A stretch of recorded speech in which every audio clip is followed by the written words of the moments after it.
ஹாய்ம்மா, நான் உங்கள் அகல்யா டெய்லர் பேசுகிறேன். இந்த அயன் பாக்ஸ் தான் நம்ம வாங்கியிருந்தது. நிறையா பேர் சொன்னாங்க.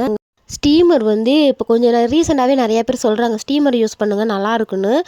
ஸ்டீமரை பொறுத்த வரைக்கும் நம்ம அயனிங் மட்டும்தான் பண்ண முடியும். கேன்வாஸ் வச்சு நம்ம அயன் பண்ணி ஸ்டிச் பண்ணணும்னா கண்டிப்பாக அது ஸ்டீமரில் முடியாது, அயன் பாக்ஸில் தான் முடியும். இந்த அயன் பாக்ஸ் பார்த்திங்கன்னா அவ்வளோ ஒரு சூப்பராக இருந்துச்சு.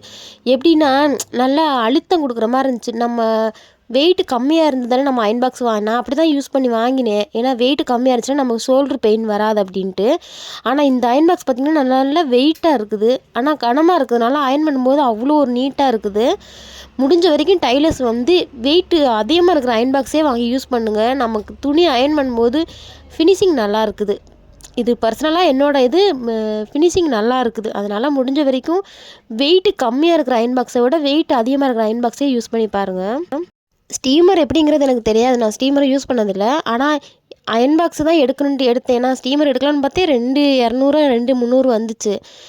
இருந்தாலும் நமக்கு அதை வாங்கி அது ஒரு யூஸ் மட்டும்தான் இருக்க போகுது. அயன் பாக்ஸாக இருந்துச்சுன்னா நமக்கு இது எல்லாத்துக்குமே நமக்கு யூஸ் ஆகும் இல்லையா, அதனால தான்.